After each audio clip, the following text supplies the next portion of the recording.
I was sitting in my car, half listening to the rain drum against the windshield, when my phone buzzed. At first I ignored it, figured it was another store promotion or spam call.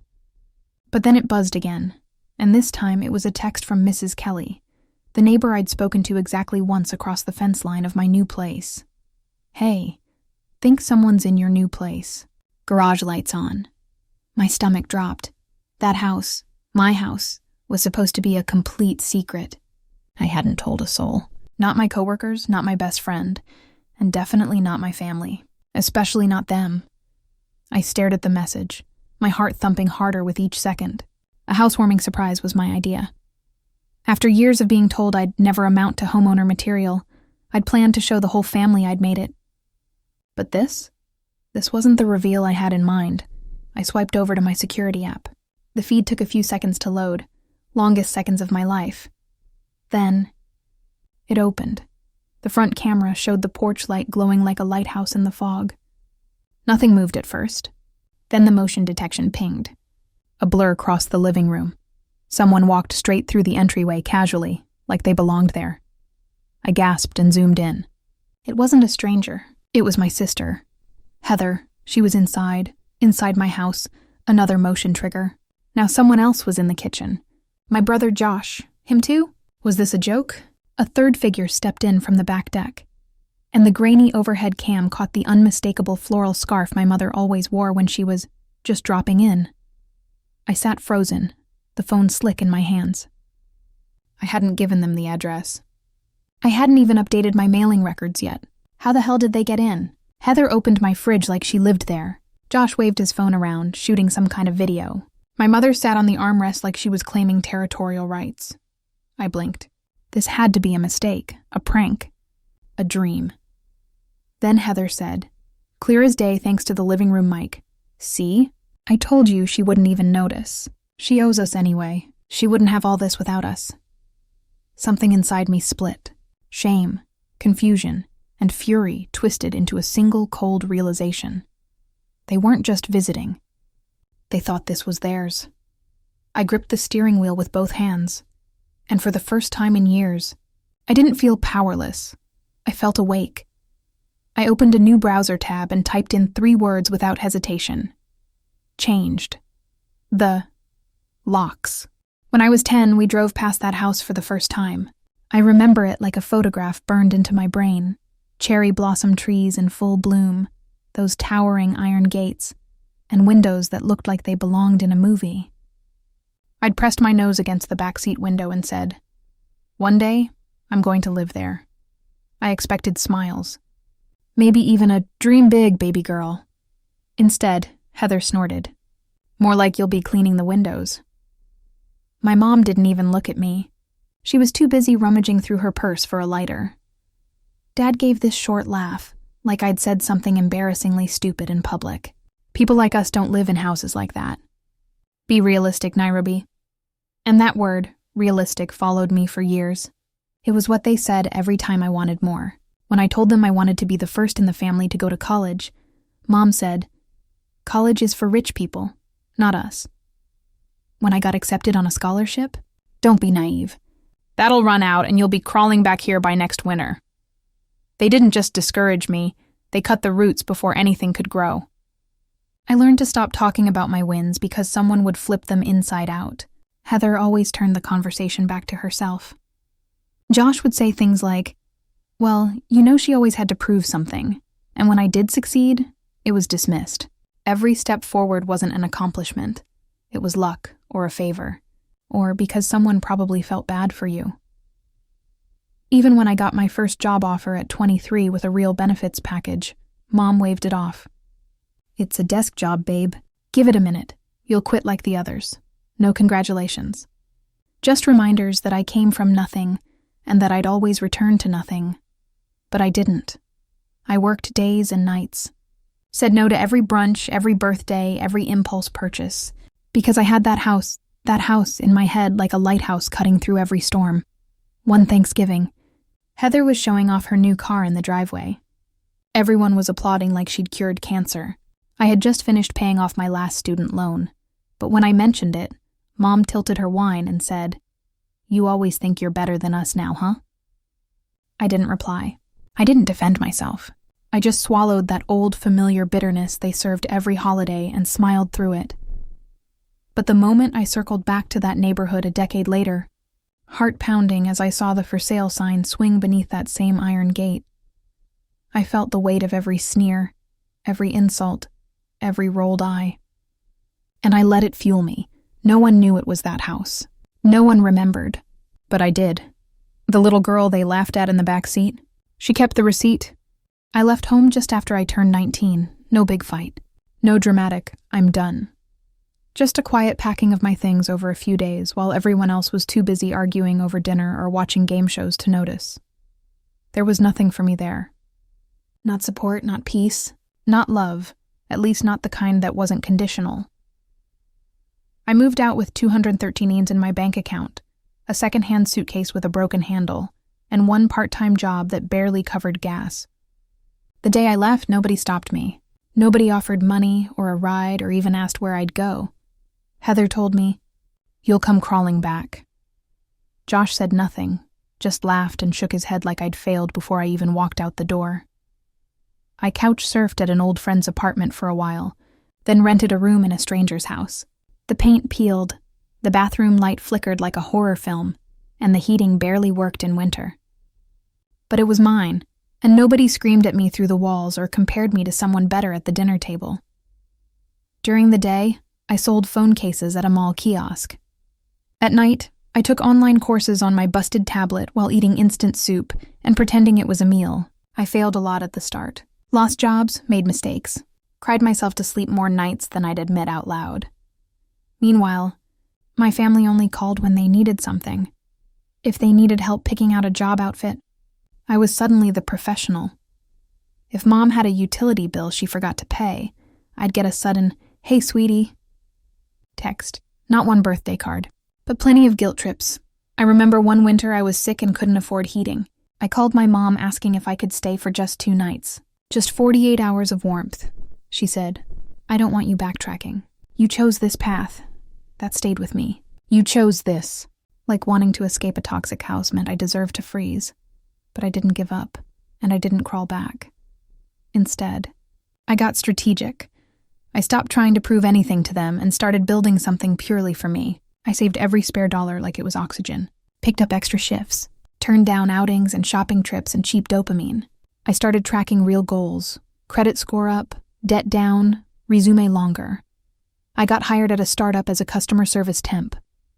The CEO liked my ideas. Within 7 months, I was promoted, but I didn't announce it on social media, didn't post achievements. The quieter I got, the more I realized success is louder in silence. I had cut them off emotionally, but I was stacking bricks they'd never see coming. They thought I left with nothing. What they didn't realize was that also meant I had nothing left to lose. Time passed quietly after that. I landed a job in an office downtown, filing invoices and answering phones, and it felt like climbing a mountain just to breathe thinner air. I bought slacks from a thrift store and ironed them every night. Said yes to every last-minute shift, stayed later than anyone else because I knew how easy it was to be replaceable. It wasn't glamorous, but it was stable. And then came a better opportunity, an opening in operations at a growing tech firm. I almost didn't apply. I heard my mother's voice in the back of my head saying, "People like us don't work in places like that." But I didn't ask her. And when I got the job, I didn't tell anyone.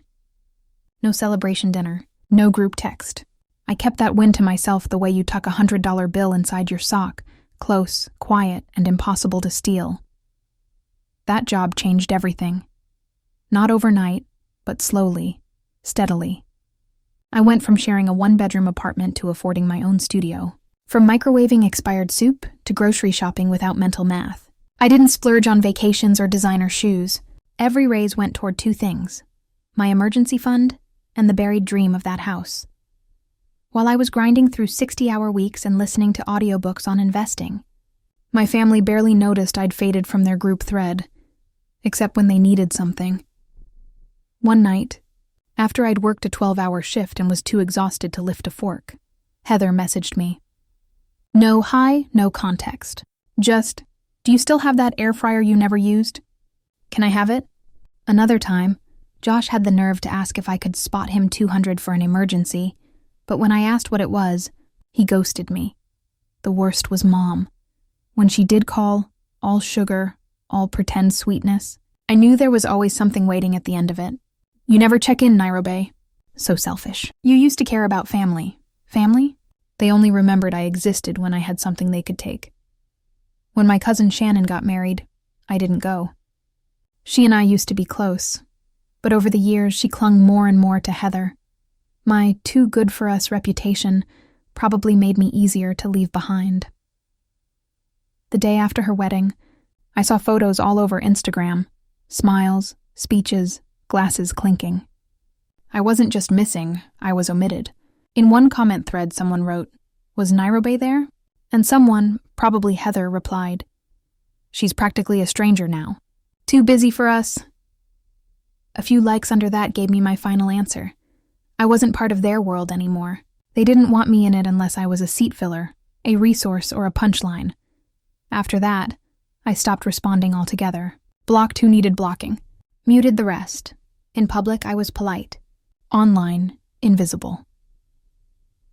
By the time the listing for that house came back on the market, the house, I had enough for the down payment, and then some. My lender called it an aggressive offer.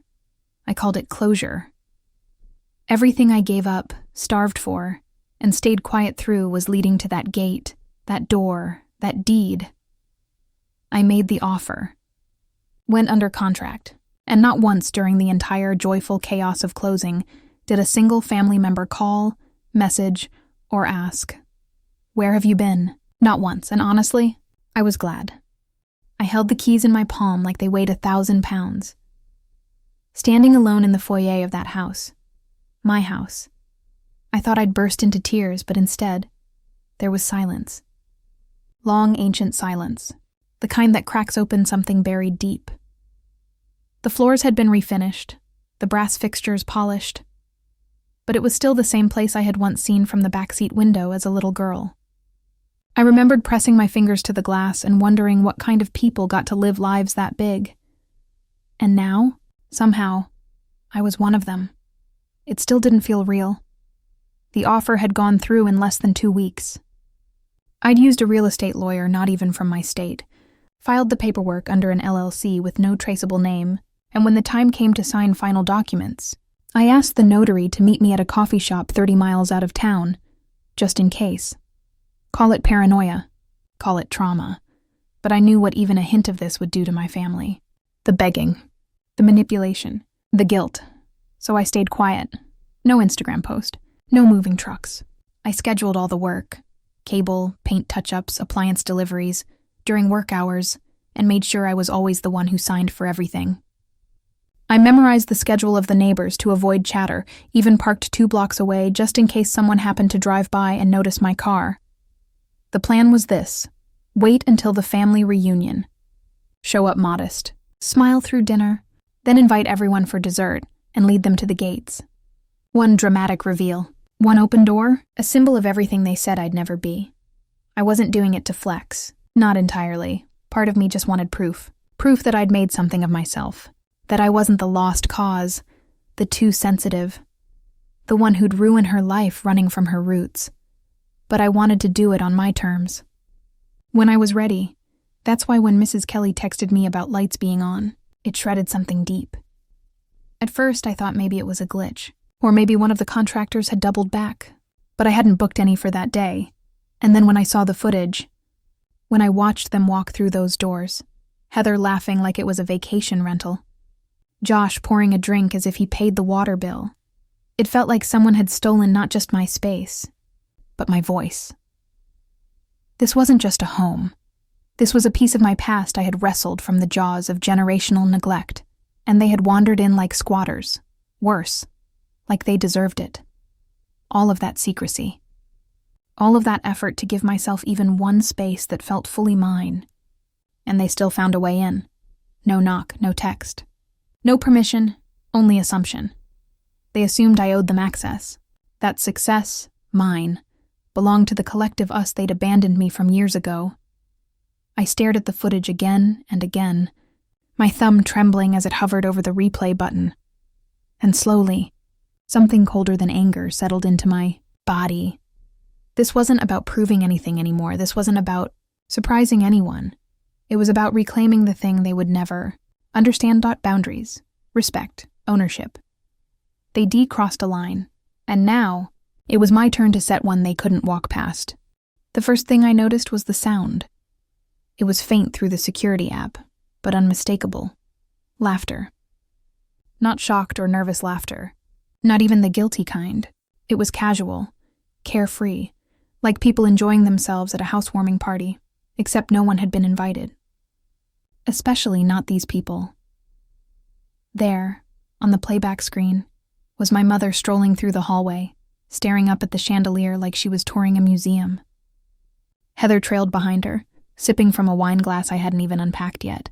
One of my wine glasses, from the cabinet I'd lined with my own hands just days earlier. Then came Josh, holding his phone up, walking past the fireplace. "Gotta get the angle with that crown molding," he said. Clear as daylight thanks to the high-end mic I'd had installed. People are gonna eat this up. Eat what up? My Aunt Ruth stepped into frame next. I hadn't seen her in over 2 years. I doubted she even knew I'd left my last apartment. Yet there she was, setting down a handbag on my kitchen counter like she lived there. They were comfortable. That was the worst part. They weren't snooping or sneaking. They were settling in. I tapped through the other camera angles, the backyard, the guest room, the foyer. At one point, Heather kicked off her shoes and sat cross-legged on my couch, scrolling through her phone. Then she turned to my mom and said, laughing, "God, can you believe she wanted to keep this to herself? Like it wouldn't get back to us." My mother's reply stopped me cold. She got cute with it. Thinks success means she's better now. Let her have her big secrets. She forgets who raised her. I pulled the phone closer to my face, barely breathing. Everything about their body language, their tone, the ease with which they occupied that space. It screamed entitlement. This wasn't just some drop-in visit. This was a claim. Josh popped open a soda from the fridge and yelled down the hall, "We should call that cousin of yours, what's her name? See if she wants first dibs on the guest room." I froze the playback. Guest room. They thought they could move in. No one just assumes they can make themselves at home in a place like this unless, deep down, they believe it's already theirs. And that's what gutted me. I thought I'd buried the belief that I owed them anything. I thought I'd cut it from the bone. But here it was, rearing its head in the form of open bottles, dirty shoes, and laughter in my living room. They hadn't found the house. They'd hunted me down. And worst of all, they didn't even knock. I locked my phone, sat frozen in my kitchen chair, and let the truth settle like smoke in my lungs. They didn't break in. They just walked in, like the door was always open. Not anymore. There's a memory I've tried to bury so many times, but it floats up every time my mother's voice scratches through my bones. It was years ago. I had just landed my job at the tech firm. My first real salary, benefits, a badge with my name on it like I mattered. I came home for dinner thinking maybe we'd celebrate. I didn't expect champagne or a cake. Honestly, just some kind of, "we're proud of you" would have knocked the wind out of me. But instead, halfway through dinner, Mom asked if I could pay the gas bill. No conversation before. No, "how are you?" Just a bill slapped on the table while Heather gushed about her new purse. When I hesitated, just hesitated, Mom's face twisted like I'd insulted her. She stood up, voice sharp and slicing. "Everything you have is because of us. You think you got there on your own? We raised you. We fed you. Don't ever forget that." I didn't say anything, just took my coat and left. But those words never really left me. Neither did Josh's. Back when I showed him a certification I earned online. No big deal to anyone else. But to me, it felt like one small mile marker after a lifetime of going in circles. He just laughed and said, "Well, if you ever do get rich, just remember who was there first." Like proximity to my suffering qualified him for a share in my healing. That mindset. It festered in our family like rot under floorboards. The idea that helping raise me, feeding me scraps, sheltering me with conditions and curses somehow made them shareholders in my life. And now, As I sat glued to the live audio streaming into my phone from my house, I realized nothing had changed. My sister's voice floated through the feed. Casual, cocky. I'm calling dibs on the bedroom with the bay window. That lighting is too good. Someone, probably my aunt, called out laughing. She won't even care. She's been ghosting for years. If she wanted this place to herself, she would have said something. Then came my mother. And even though the mic on the living room camera distorted her voice a little, I would have known the bite in her tone anywhere. She owes us, she said. Everything she has came from this family. The way we raised her, the sacrifices, all those nights working while she just studied like a princess in her room. We don't turn our backs on our own blood. This space feels right. We belong here. We belong here, like I didn't. I stared at the replay bar, thumb hovering but not touching. My stomach twisted so tightly I could feel my pulse thudding in my teeth. That house was the one thing in my life they hadn't shaped, twisted, or tarnished. The one space I built without their fingerprints. And here they were, trying to plant flags in it like settlers, claiming it, rewriting the narrative like they'd been part of the climb. But they weren't there. Not when I walked freezing nights alone with $5 in my wallet. Not when I wiped tears off rejection letters or patched up shoes just to keep going to work. They weren't there when I passed up parties to meet deadlines. When I cried over bills and balanced my budget to the literal cent. But now they were here, in my space, on my floors, drinking from my fridge, talking about what I owed them. No. They wanted gratitude. They could have it, in writing, on the cease and desist letter my lawyer would deliver next. They wanted a place to stay? Great. There were plenty of couches at the local shelter, because what I truly owed them, after all these years, was simple. Distance. I didn't storm over. I didn't scream into the mic or call them out through the camera like some reality show meltdown. No. After everything they'd done, the last thing I was going to give them was the satisfaction of my rage. Instead, I got very, very quiet. Quiet like the pause before a fire alarm. First, I called the locksmith. Not the one that came with the moving packet or the budget guy from Craigslist. No. I called the emergency response certified firm that services high-security smart homes. They arrived in under an hour. I told them I'd had an attempted break-in. Not a lie, every lock was changed. Deadbolts, keypads, garage entry, even the backsliding doors. I updated the code on the alarm system, reset the motion schedules, and activated remote lockdown access on every digital panel. Then I bought 2 new camera kits, the kind meant for interior surveillance. The kind with no blinking lights. Devices designed to sit in plant vases, lamp bases, and behind the air vent in the living room. Their faces would be seen. Their voices would be recorded. Every bold move preserved like artifacts in a case study of entitled delusion. Next came the lawyer. Her name was Eliza Chen, and I knew she was the right one when she didn't flinch as I laid out the backstory. The uninvited entry, the audio evidence, the prior manipulation. She interrupted me just once to say, "Do you want emotional closure, legal leverage, or both?" "Both," I answered. "But if I can only have one, make it legal," she smiled, all calm fire. "Say less." Within hours, we'd filed a detailed report citing unauthorized occupancy and wrongful access to private residence. Terms that sounded dry until you imagined them on paper with 5 copies going to everyone from local PD to the HOA. President Eliza also drafted a notice of intent to remove trespassers, a formal warning that would be delivered in person. Not by a delivery guy, by a server in a suit, at the door, with paperwork, on camera. I couldn't wait. Then I sent a single alert through the security app, one they wouldn't recognize as a warning. Just a faint, almost imperceptible change to the thermostat panel interface. But to me, it meant they were being watched. Fully. Heather, of course, barely reacted. That's how arrogant she was. So used to inhabiting worlds that didn't belong to her, she probably thought the thermostat glitch was just bad Wi-Fi. But the others looked up. My mother paused in the hallway. Ruth glanced at the living room camera, her brow creasing just slightly.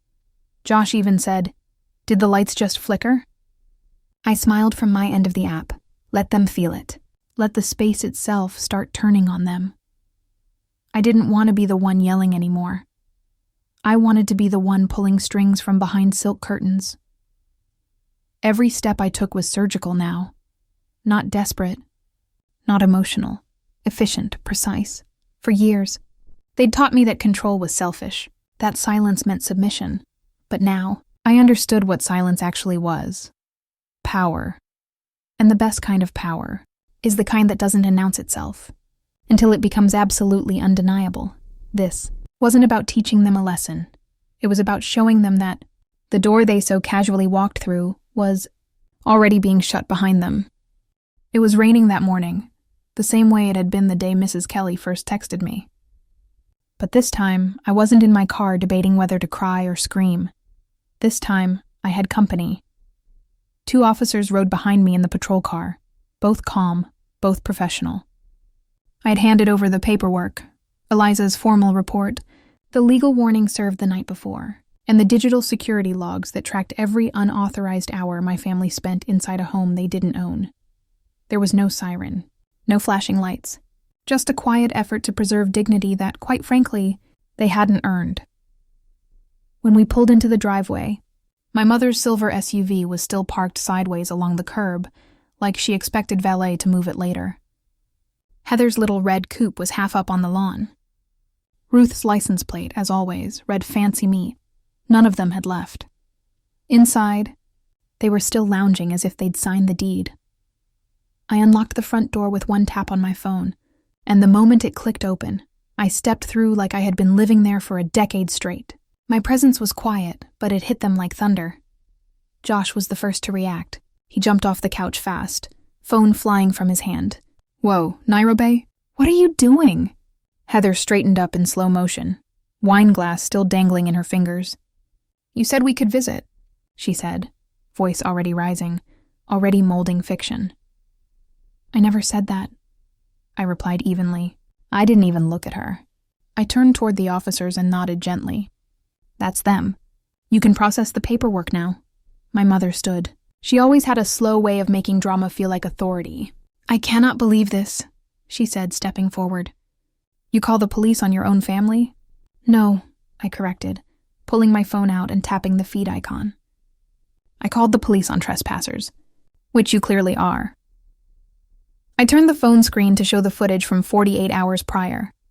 Heather dancing in my kitchen in her socks, Josh joking about room assignments, my mother sipping from my good glasses, talking about how she owes us. Heather's mouth dropped open. Josh mumbled, "We didn't mean any harm." A rustling sound ripped behind me.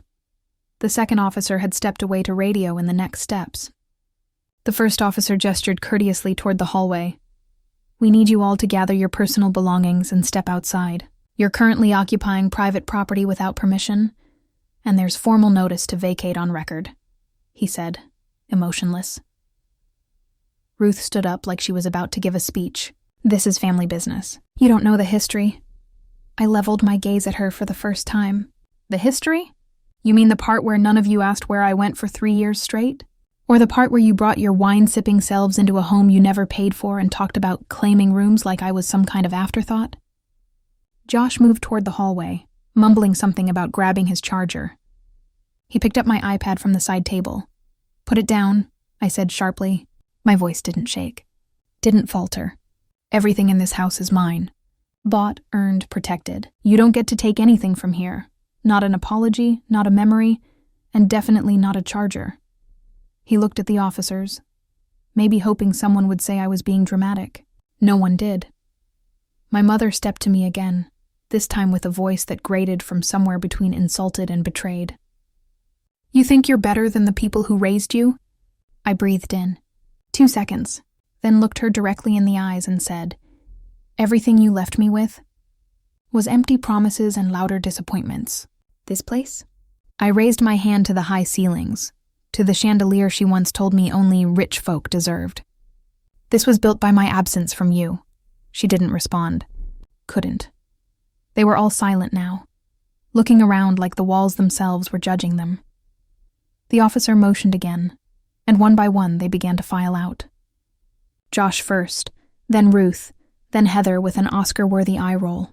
My mother stood still an extra moment before finally leaving, heels tapping against the tile she once laughed at me for dreaming about, and when the door clicked shut behind them. For the first time since I bought that house, I breathed, deep, full, victorious, caught live on camera, exposed in the very house they thought they could claim. And now, every square inch was mine again. I thought once they were out of the house, I'd finally feel peace settle in like dust after a storm. But peace only comes when the threat is truly gone. And my family, those people were like mold. They didn't just sneak in through walls. They lingered even after I sealed every crack. So I did what they never expected someone like me to do. I went all the way. Eliza and I filed civil trespass charges the next morning. We weren't looking for jail time, just legally bound consequences. Enough to send a message that my home was not up for interpretation. Enough to stain the record with a truth they couldn't spin. Her team mailed the first formal cease and desist letters within 48 hours. Each one detailed the unlawful entry, audio evidence, legal boundaries crossed, and the updated penalties should they ever set foot on my property again. It wasn't just a threat. It was legally binding. The next round wasn't mailed. It was hand-delivered. Ruth received hers in front of her book club. I'm told she cried. Josh got his at work. He called me, of course. I didn't answer. Heather emailed me a full paragraph that started with, "I can't believe you would actually," and ended with, "You need therapy." How ironic. Then came the call from my mother, blocked, straight to voicemail. I didn't listen, but I forwarded it straight to Eliza. Let the law listen, not me. Because I had nothing left to hear from them, and they had everything left to learn. And the lesson came in one final checkmate. We held the documents until the dust settled. Until they stopped banging the gates with demands and performed their usual cycle of silence, then guilt, then promises to talk like family. 2 weeks later, a final letter was mailed, certified. It explained that the trust which owned the deed to the property, my home, had clearly outlined no contact protection clauses. Names were listed, dates filed, and the trust was immune to emotional manipulation. Because it wasn't run by feelings, it was run by legal distance. Their names were there, blocked, registered, unalterable. Their access to me wasn't just denied, it was documented. The next time I saw them wasn't planned. I was getting groceries when I ran into my Aunt Ruth. She was wearing oversized sunglasses like she had something to hide, or someone to spite. She looked me up and down like I was wearing a different face. "So," she said, not offering a greeting or apology. "You're one of them now, huh?" Money types, lawyers and silence. Class warfare, I almost laughed, but I didn't. Instead, I placed my basket on the counter, met her eyes, and calmly said, "No, I'm finally me." She paused, lips tight, something snide lining the back of her throat. But before she could spit it out, I turned away, not walking off in anger, just choosing not to carry her weight anymore. There was power in that, removing people like furniture that didn't match your home anymore. They weren't furniture, though. They were termites, trying to live in the wood they hollowed out, and I'd finally called the exterminator. Later that night, I curled up in the reading nook under the bay window Heather had tried to claim. Everything was still. I had a cup of the good tea, my playlist humming low. The footage was gone. The locks were changed, and my house didn't just feel secure. It felt mine. Every wall, every tile, every silent room was finally free of inherited expectations and memories I never signed up for. They didn't know who they were messing with. They thought they'd broken me so many years ago when I left home with a suitcase and a sigh. They didn't realize that every insult, every dismissal, every absence was sharpening something in me. They were crafting the very woman who'd build a fortress strong enough for only one person to live in. Me. 3 weeks later, the house was filled with music, food, and the laughter of people who knew how to love without asking for something in return. There were candles flickering on the back patio, trays of buttery pastries on the kitchen island, and soft jazz humming through the speaker system. I'd spent hours picking out the playlist, each song a quiet thank you for every version of me that had made it to this moment. It was my official housewarming party, and not one single blood relative had been invited. Instead, I opened my doors to my people. My coworker Maya, who once stayed up past midnight helping me fix my resume. Elijah, my old manager, who pushed me to take my first real promotion. Cam, my neighbor from the old apartment who used to slip spare meals under my door when he knew I couldn't afford groceries. These were the unspoken family, the ones who showed up when love had no strings attached. I didn't make a speech, didn't clink a glass or ask for applause. I just watched as they moved through the house, laughing in the same rooms where pain used to echo. I caught Maya standing in the hallway, staring at a framed piece of art hanging near the staircase, a delicate sketch of a woman kneeling in a field of flowers, her arms lifted to the sky. "This is beautiful," she said, turning to me. "Where'd you get it?" I felt something pinch behind my eyes. "My grandmother made that," I said softly. "Years ago. She used to draw at the kitchen table when Mom wasn't around to tell her it was a waste of time." Maya smiled. "It looks like joy." "It is," I said, already blinking away the sudden tears. She believed in me, way before I ever did. I didn't cry loud, just stood there quietly, letting the moment wash over me, grief and gratitude folding into each other like old friends. Because she would have loved this house. She would have made cornbread and hummed spirituals in the kitchen, and whispered, "I knew you'd get here, baby. I just didn't know how long it'd take."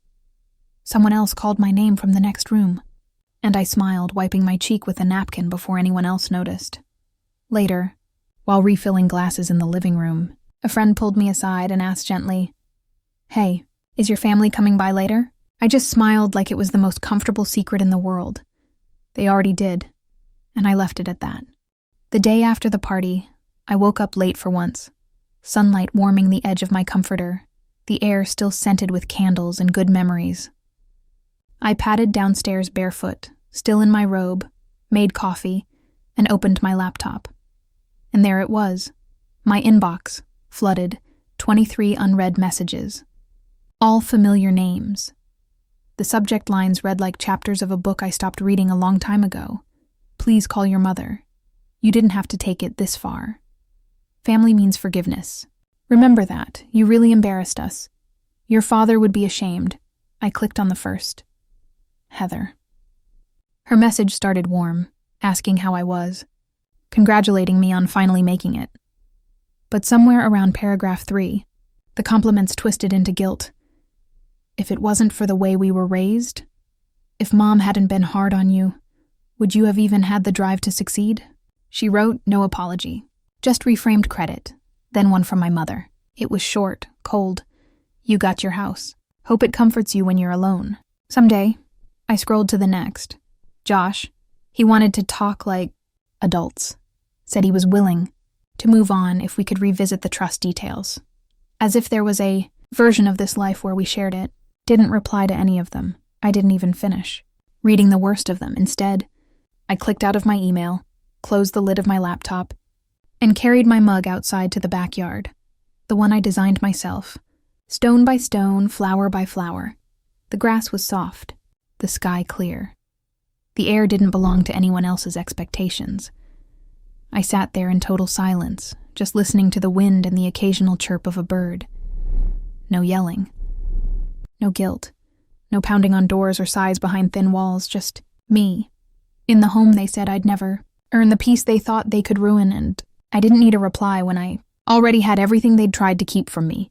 For a long time, I thought I bought this house to prove something, to prove them wrong, to show them I wasn't the fragile, unrealistic dreamer they accused me of being, that I wasn't the girl who would break, or crawl back, or beg to be accepted again.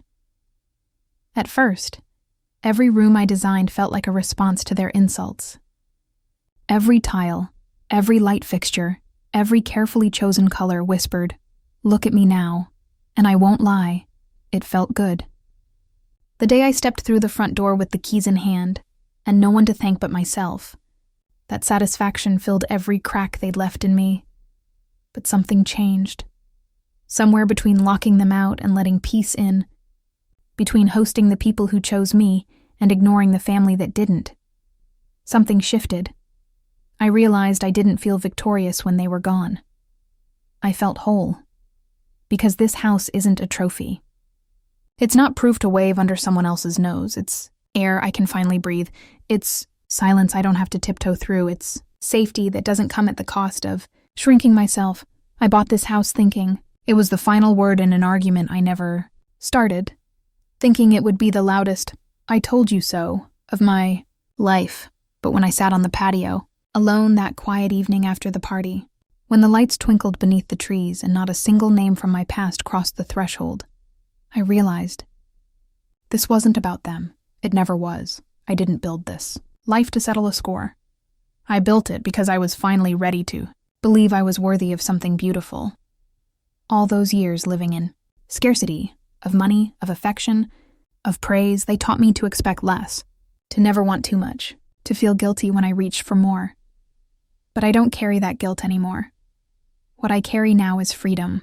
In every room, on every deed, in every choice I now get to make without permission, without explanation, without fear. I used to tell myself, when they see this, they'll finally know I made it. But now, they could never see it, because it was never theirs to understand this space, this life, wasn't built to prove them wrong. It was built to prove something to the one person who needed it more than anyone else ever did. Me. I bought it